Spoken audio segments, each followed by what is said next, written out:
Thank you very much for being here. Everybody knows Joe Friday.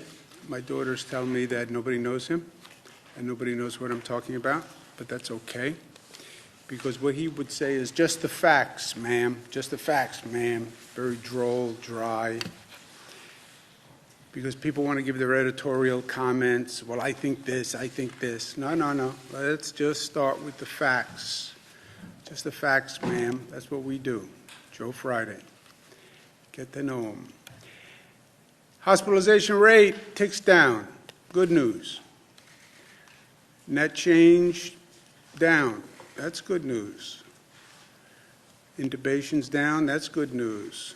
COVID hospitalizations, new ones per day, just about flat. That's not great news. Actually up a tick. So that is not good news. What we're watching now is how fast the decline, how low does it go. We don't want to see 1,000 new cases every day. We'd like to see that in the low hundreds, ideally, of new cases every day. Death rate, terrible news. 330. You see the decline has been slow at best and still disgustingly high. So we're making progress, that's for sure, but we're not out of the woods yet. And we're proceeding with caution, and there are caution signs out there that we should pay attention to. Singapore is talking about a second wave with 900 new cases. This is after they controlled the beast. They were on the decline. They're now looking at new cases. Germany is a situation that we should also watch and learn from. They relaxed and started to reopen. They're now seeing an increase.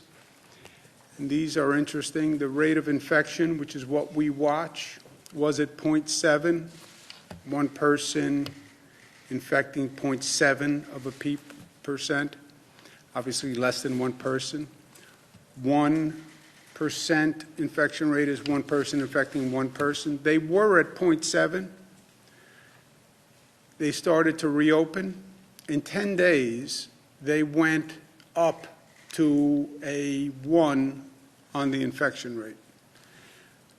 That's troubling. Shows you how fast the infection rate can increase if you don't do it right on the reopening. So proceed with caution. Our reopening is different. We don't have a conceptual plan. We don't have an abstract plan, because there is no conceptual plan. There is no abstract plan. You have to have a plan that is based on facts, based on specifics. This is not about politics. This is not about spin. This is not about emotion. There are no conspiracy theories at work here. We outlined a 12-step plan that is factual, that is based on numbers, based on data, and then it has a numerical circuit breaker that is not subject to personal emotion or desire, but just checks and monitors that infection rate that we just saw in Germany and is watching for those increases. And if there's an increase, circuit breaker stops the reopening at that point. Some of the specifics we're looking at: you must have 30% of your hospital beds available. We can't go back to where we were, where we overwhelmed the hospital system. We have to have a 30% buffer. We have to have 30% of ICU beds. We have to have that buffer before we start bumping up against total capacity. And we have to watch the hospitalization rate and the diagnostic testing rate, how many are positive, how many are negative, which we'll take on a continuous basis. You see that number start going up, worry. But it's all based on the data and the numbers. I'm sorry. And the rate of transmission, RT, rate of transmission, not road and track, rate of transmission has to be 1.1 or less. We just said Germany is at 0.1. Because to 1.1, that is textbook outbreak. So watch the numbers and watch the transmission rate. And how do you do that? You do that with testing, right? And that's why everybody's talking about testing. The testing allows you to continually test, sample, how many people are positive, how many people are negative. You see the positives start to increase through your day-to-day testing. That is a pause sign. We were doing about 20,000 tests. We said we wanted to double that. We're now on average about 30,000 tests per day, which is a dramatic increase, not where we need to be, but a dramatic increase. Where we are now, you should know, is New York State is doing more than most countries are doing. So we have been very aggressive in testing, and we have made great progress, and New Yorkers should feel good about that, but we have more to do. On elective surgeries, we had canceled all elective surgeries so we could have increased capacity in the hospitals. When you cancel elective surgeries, hospitals feel a financial pinch because that's where they make their money, is on elective surgeries.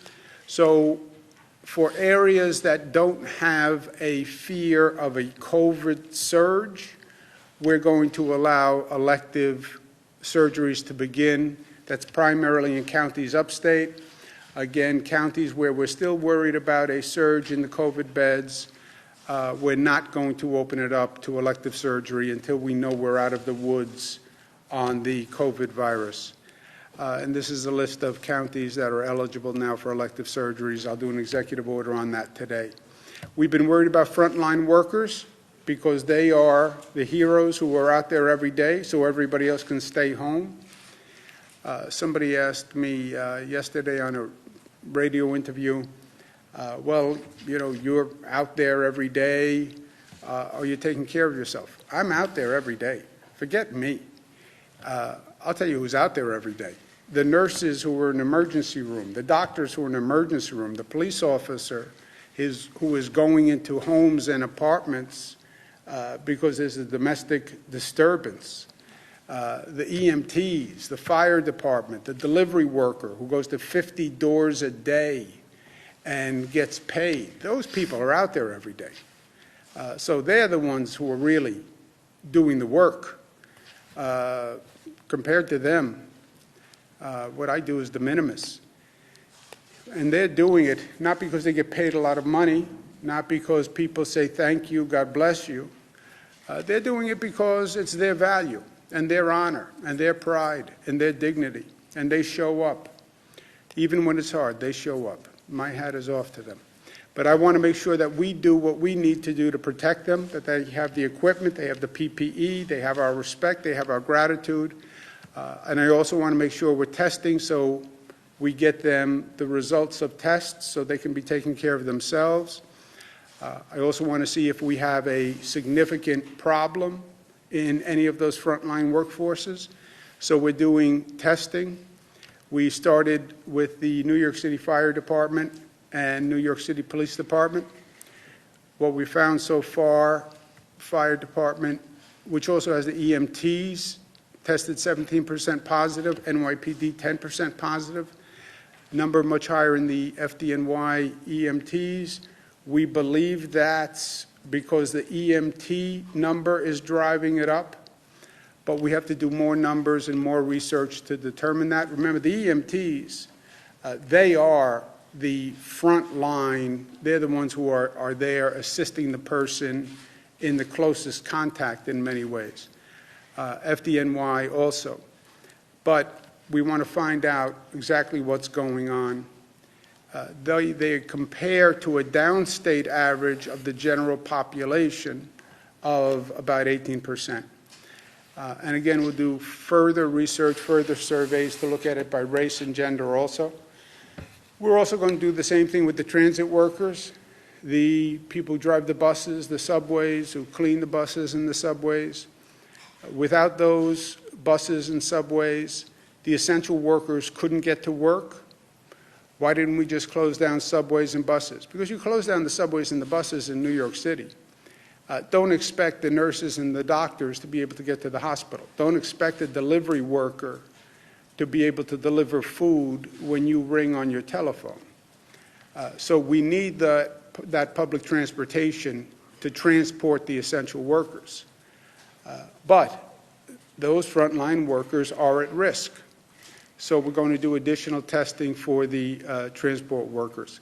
I also commented yesterday, the Daily News had pictures of things that are going on in the New York City subway system, where the cars were filthy, they were disgusting, homeless people were there with all their belongings, and it was not just the Daily News picture. It reflected what has been in the press and what people have been saying, which is the deterioration of the conditions in the subways. Some crimes are up in the subways, even though ridership is down 90%. I don't even know how mathematically that is possible. The trains are filled with homeless people, and you're not doing the homeless any favor. I've worked with the homeless all my life. To let homeless people stay on the trains in the middle of a global health pandemic with no masks, no protective equipment, you're not helping the homeless. Letting them endanger their own life and endanger the lives of others is not helping anyone. So I told the MTA yesterday, in 2 days, which means tomorrow, I want a full plan. How do we disinfect every train every night? Period. Any essential worker who shows up and gets on a train should know that that train was disinfected the night before. We want them to show up. We don't want them to stay home. We owe it to them to be able to say, the train you ride, the bus you ride, has been disinfected and is clean. Also, state and local funding from Washington is essential. This is now turning into a political brawl on state and local funding. More and more, some of the elected officials in Washington are saying they're against it. They're led by Senator Mitch McConnell, who leads the Senate, who makes it blatantly political. No blue state bailout. No blue state bailout. What is he trying to say? The states that have coronavirus are Democratic states. And he's a Republican, so he doesn't want to help the Democratic states. He went so far as to say, well, he'd be in favor of the states going bankrupt. First, states have never gone bankrupt. States can't go bankrupt. There are serious constitutional questions about whether or not a state can go bankrupt, declare bankruptcy. And you need a federal law that would allow the states to declare bankruptcy, even if you got around the constitutional question on bankruptcy. So if he believed that, if it wasn't just political rhetoric and personal vitriol, then pass a law that allows states to declare bankruptcy. He would have to do that. And I dare him to do that and get that bill signed by the president. So, but to make it partisan is what is most disturbing. And you can see they're now rallying the partisan troops. Senator Scott from Florida says we're supposed to bail them out. We versus them. We're supposed to bail them out. It's we and it's them. That's not right. Who is we and who is them? Who is we and who is them? Them, the people who had coronavirus. They are the ones who had the coronavirus. We, without the virus, are supposed to bail out those people who have the virus. What an ugly sentiment.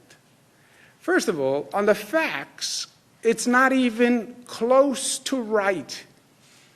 And why they would even want to go down this road when the facts damn everything they're saying. And there are still facts. I know it's hard to communicate facts in this environment. I know a lot of the filters don't communicate facts. They all communicate spin now. Everybody has their own spin. But there are still facts that are not political theater, right? New York State bails them out every year. They're not bailing us out. We bail them out every year. New York State pays $29 billion into that federal pot, $29 billion more every year that we never get back. Our state contribution into the federal pot, the United States of America pot, every year we put in $29 billion more than we take out. On the other hand, they take out every year $37 billion more than they pay to the federal government. Senator Mitch McConnell,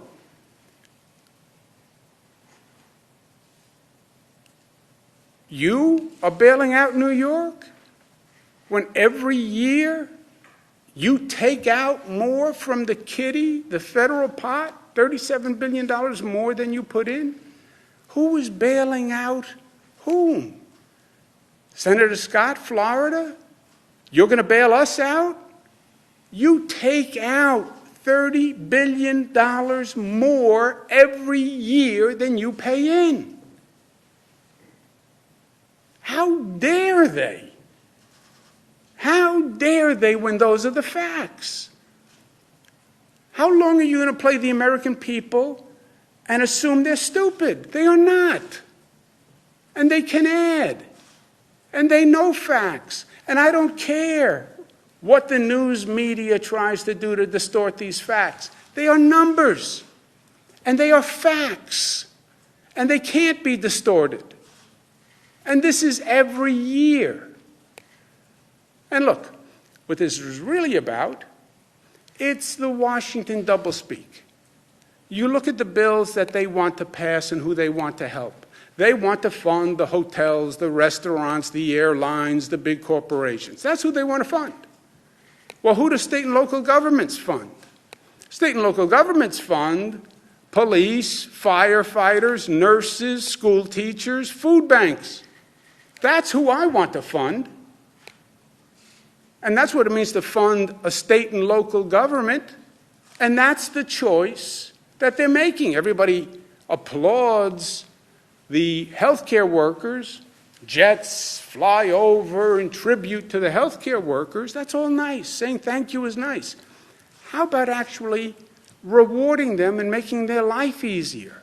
How about giving them hazard pay? How about helping with their child care? How about helping families who can't feed their kids right now? How about helping the police and helping the firefighters and all the people who are out there right now killing themselves to make life easier for us? That's what this is really about. They want to fund corporate America. That's who puts money in their pockets. And I say, let's fund working Americans. That's the choice. Bail out, us, them. No, it's just theater. It's just smoke and mirrors to avoid the American people seeing the reality, which is whose pocket they want to put money in versus whose pocket state and local governments want to fund. The reason it is so disturbing to me, I'm not surprised by anything in politics. I've seen the good, the bad, and the ugly for many, many years. I was in Washington for 8 years. I know what it's like. But if there was ever a time that one could reasonably believe you could put aside partisan politics, if there was ever going to be a moment where we could say, you know what, let's stop, just for one moment, the partisanship, the ugliness, the anger, the deception. Let's just stop for one moment. If there was going to be a one moment to hit the pause button, the moment would be now. You have human suffering. You have people dying. You can't stop the politics, even in this moment?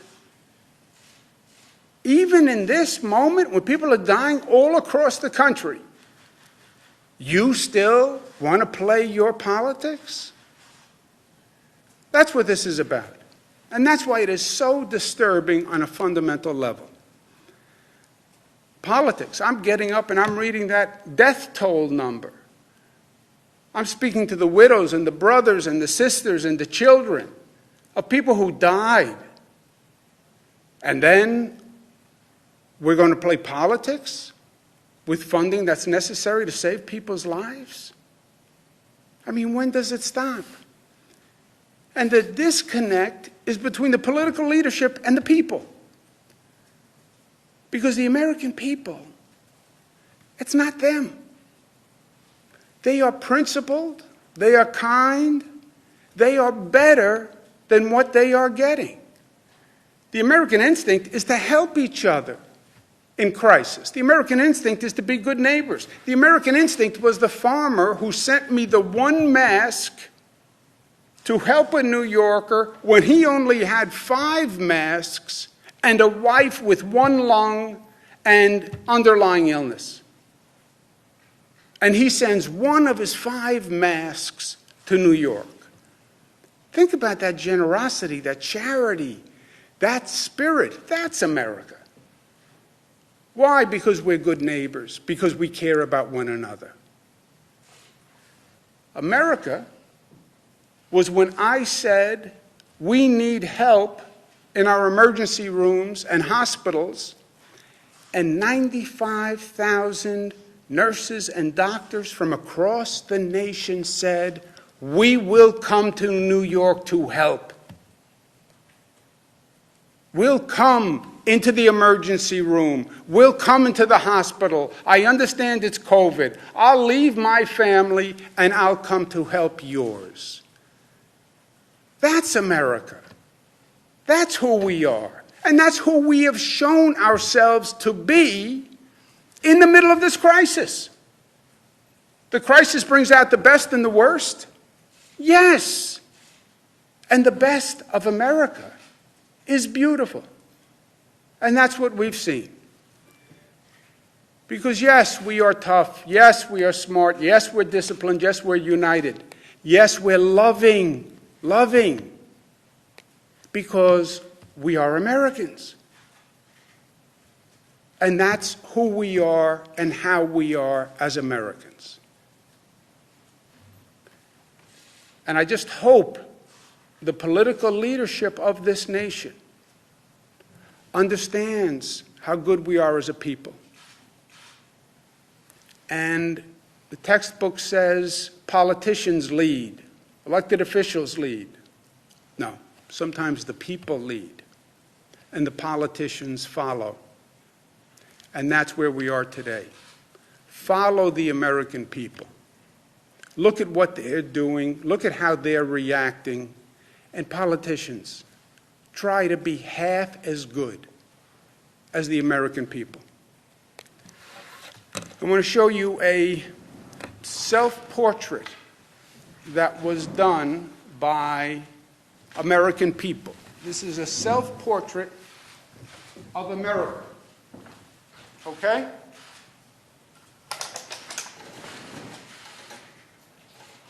That's a self-portrait of America. And you know what it spells? It spells love. That's what it spells. You have to look carefully, but that's what the American people are saying. We received thousands of masks from all across America. Unsolicited, in the mail, homemade, creative, personal, with beautiful notes from all across the country, literally. Just saying, thinking about you, we care, we love you, we want to help. And this is just people's way of saying we care and we want to help. This is what this country is about.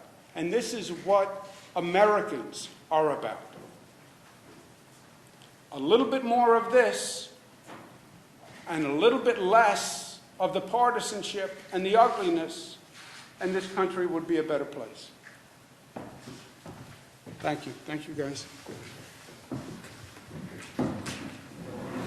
Questions, Bernadette? Regarding the MTA and cleaning, you want it done on a 24-hour basis. How will this be done? I didn't say on a 24-hour basis, Bernadette. I said when people get into the train in the morning, they had to know that that train was disinfected the night before. So what time will this happen, and will it impact service? I don't know. I told the MTA, give me a plan whereby you will clean and disinfect every train every night so that I can say to the essential workers who are killing themselves for our state, we are keeping the subways open for you, and when you get on the subway in the morning or in the afternoon, know that that car was disinfected the night before. How realistic is this, and is there money for that? It's realistic. It's an essential. How realistic is it? What is the alternative? Essential workers go to work. By the way, you may get infected with the coronavirus on the train on the way to work. That's not realistic. I'm not going to do that. How come this hasn't been done prior? I mean, we have been starting. It is a tremendous undertaking that has never been done before. And you're going to have to get homeless people into shelters where they can get housing and the services they need. So that's a second operation. And the MTA has been going back and forth with the NYPD about this for weeks and weeks and weeks. The MTA hired private security guards to help.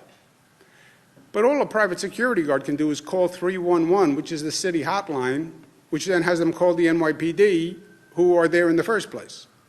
So the MTA's story is they're at their wits' end. But what I said is, look, I don't care. I don't care who's to blame. I don't want to point fingers. I don't care. I'm at a place where I'm dealing with people losing their lives every day, okay? I just want to get it done, and I will get it done. Just tell me what I need to do to get it done. Let's start telling the truth. Let's stop with this filters and everyone covering their own rear end and people skewing facts to cover their own rear end. And let's start telling the truth, the blunt truth. And if it makes some people unhappy, that's the way it's going to be. But it has to stop. The trains have to be clean. The homeless need the services that they need. And we have to be able to do it as a society. We have to. Tell me what it takes to clean the trains and disinfect the trains so I know that I can say to the essential workers, it's safe to go on those trains. You don't think it should be on a 24-hour basis? Because right now they do a 72-hour cleaning and then other high-touch areas. I'm not going to do a cleaning schedule. I don't do that. I told them, give me a plan as to how to make sure every train is cleaned so that when the train comes in the morning, it is cleaned. It's their job to figure out the schedule and how they do it. But however it has to be done, I will do whatever I have to do to make that happen. You can't be in a position where you say, we're going to send a plain tribute to the nurses and we're going to applaud the nurses at Elmhurst Hospital. And yesterday I got out of my car and I applauded the nurses in Syracuse and the doctors in Syracuse.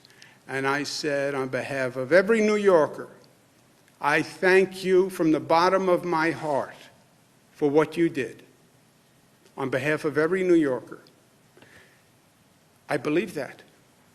But then at the same time, if that's what you believe, well then help them. And you know that they're getting on the subways to go to work, make sure the subways are clean. Can you tell homeless people, what should be done with homeless people? 'Cause Homeless right now- people should be in shelter. Look, I've been working on the homeless issue. Bernadette, I've been working on the homeless issue since I was 20-something years old.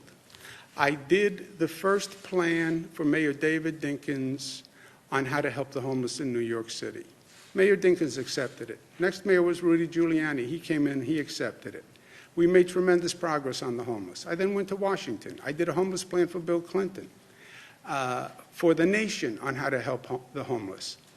He accepted it. We implemented it. It made tremendous progress.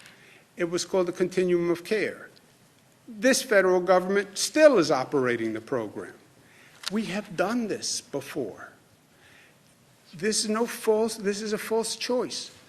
Well, the homeless are on the trains. They have a right to be on the train. No one wants to live their lives on a subway train. And we have a higher obligation as a society than to say, okay, you can sleep in a subway car. No, you deserve a shelter that is safe and services if you need them to help you improve your life. That's what we should offer, and that's what we will. Jimmy? We've got more problems with nursing homes, more infections, more deaths. Is the state at any point going to take action to set up maybe some kind of overflow facility for nursing home patients, as we've seen in other states? And What facility, sir? One major source of controversy has been your policy that nursing homes have to accept COVID patients subject to all the restrictions. But it seems in many ways that's setting up an impossible standard. So is New York going to set up some kind of overflow facility? There have been calls We to have use done these that. federal All facilities. right, let's do the facts again, okay? We've done that. Just let me give you the fact, okay? Because facts. We're talking about facts. You can have an opinion, but you can't have your own facts, right? Senator Daniel Patrick Moynihan. A nursing home takes a COVID person if, capital I, capital F, if they can adequately care for that person. If they cannot adequately care for that person, they say, I can't adequately care for a COVID person. Fine. Either they transfer that person to a different facility, or they call the Department of Health and say, we have to transfer that person. We have other facilities. We have COVID-only overflow facilities, just what you're talking about. We have it. We've discussed this. So we can do that. But it starts with their determination. They have to say, I can't provide for this person. As long as they say, I can't provide for this person, and by the way, nobody even asks why. It's just, I can't provide for this person. Okay. We'll take the person. And we have overflow facilities. Nick? Governor, and maybe this is a question for the Commissioner, Commissioner Zucker. There's a Department of Health guidance that essentially allows asymptomatic nursing home staffers to work with COVID-positive patients. Some local officials are raising some concerns with this because it means people are still going to work while they're asymptomatic and are COVID positive. Is there any concern that you have with nursing home staffers still going to work even though they've tested positive for coronavirus? Yeah.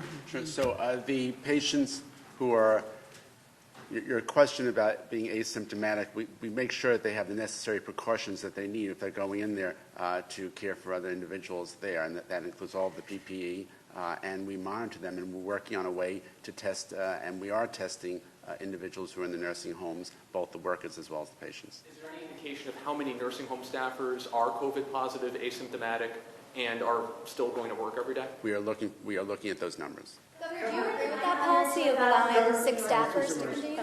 Governor, hashtag extend the lockdown is trending on Twitter today.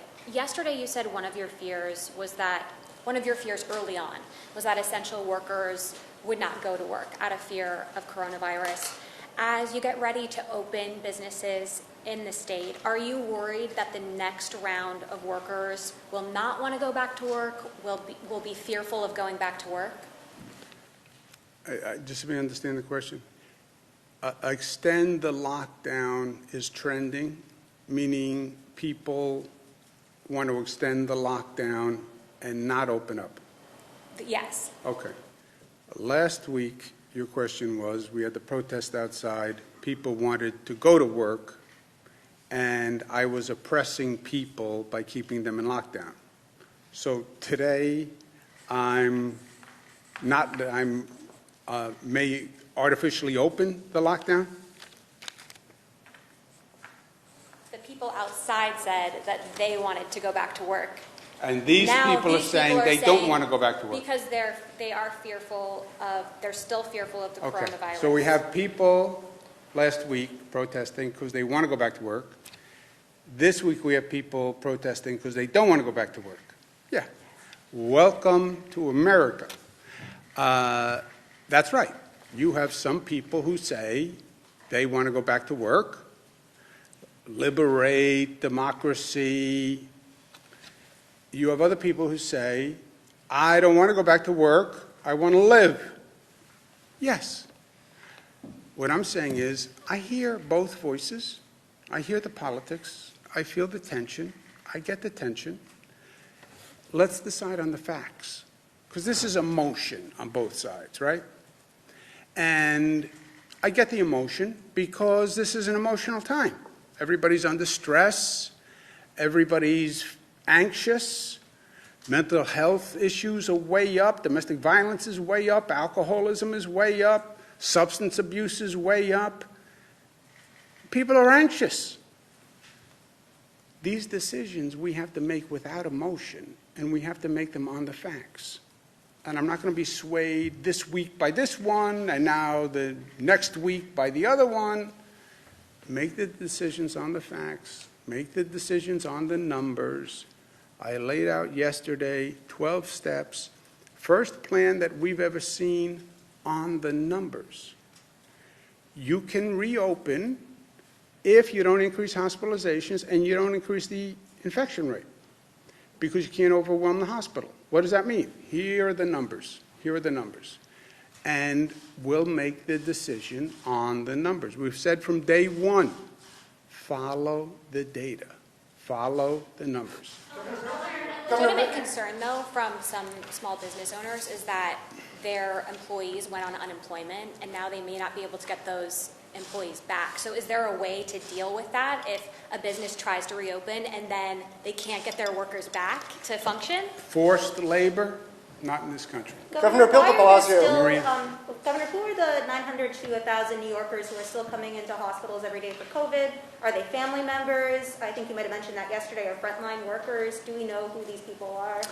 Marina, I don't know that we have a statistical breakdown. The 1,000 people are troubling to me for all the progress we made. I mean, just put it in perspective. If I came in here one day and said we have 1,000 people who tested positive for the COVID virus, you'd say, wow. In one day? Yeah. So it is startling news. The only thing that makes it less startling is that relative to everything we've gone through, it's relatively positive news. I don't know that we have any data, though. They're predominantly downstate New York, right? They track the statewide numbers, predominantly downstate, western New York, upstate. But I don't know if we have any breakdown of who they are, where they're coming from. It's by region, so we know which hospitals they're going into, but not necessarily people's occupations. The governor announced a couple of weeks ago a study with the University of Albany and the Department of Health on diagnostic testing to collect a lot more demographic data, so we know who's getting tested, who's positive. That doesn't necessarily result in hospitalization rates, but it will give us a better sense of who's testing positive in the state. That's not ready yet. They've just begun that study. Why did you stress that New York was the quickest to shut down after the first known state, when many other states since then have responded swifter? But what's one thing you would change about New York's initial response going forward, just based on what we know now as a lesson learned? Yeah, I said at the time, New York was the fastest state to shut down. We went from our first case to total shutdown in 19 days. That at the time was the fastest shutdown. Since then, other states that came later that saw what was going on moved faster. Governor, if I read your charts correctly, it appears that Saratoga Hospital can resume elective procedures, but Glens Falls Hospital cannot. Why is that? And as long as we're talking about Saratoga, how do you feel about the racetrack opening up this summer if they can guarantee that their employees and their staff are safe? Yeah.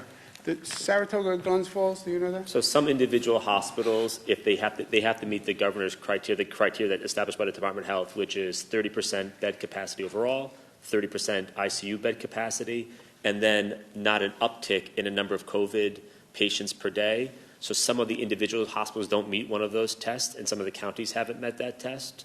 So that's why you see some of the differences in the regions, just based on the hospitalizations of those specific regions. So the Saratoga and Glens Falls hospitals are not too terribly far apart. Many people consider them to be in the same region. Right.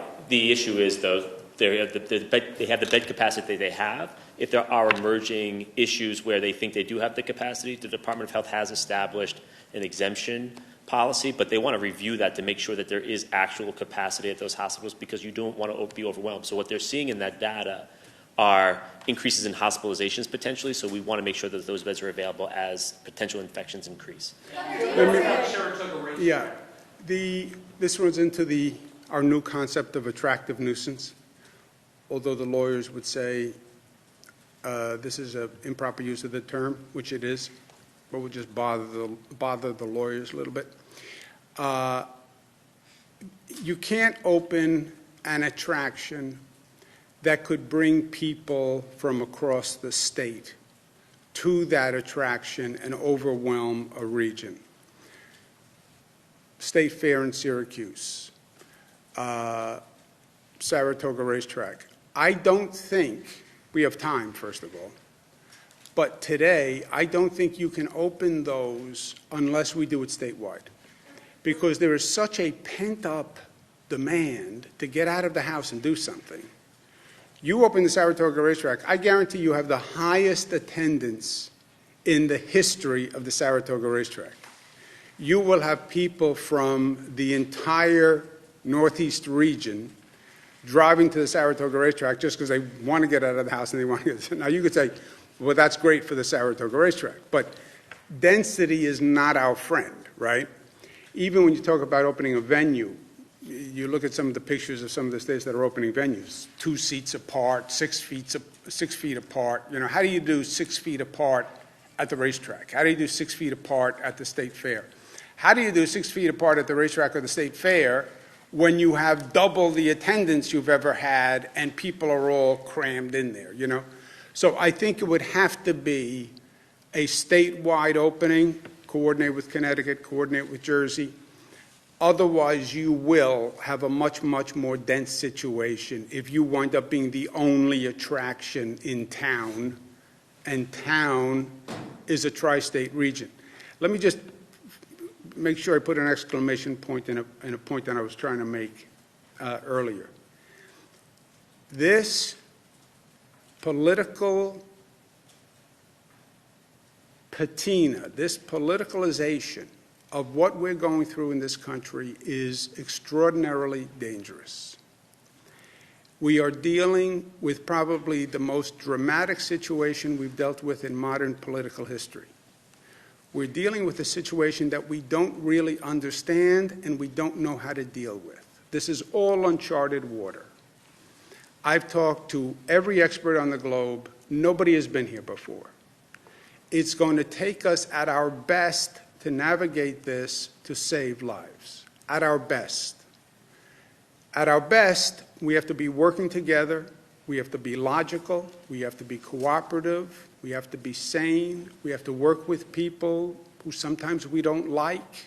We have to work across the aisle. We have to be at our best. when you start to politicize this situation and you start to say red and blue and this team and that team, you may as well take a wedge and hammer it right into the middle of this country. And if you do that during this time, and this becomes a political football, or closing and opening becomes a political football, or funding becomes a political football, or this becomes a finger-pointing blame game, and you divide this country, the worst could lie ahead. We think we're coming out of it, but that's only if we do what we have to do. And what you hear coming out of Washington, and I was there for 8 years, I've heard this music before. This is the music of a campaign season. This is the music of a rally and balloons, and it's us versus them, and we're good and they're bad, and that is poison right now as to where we are. Thank you, guys.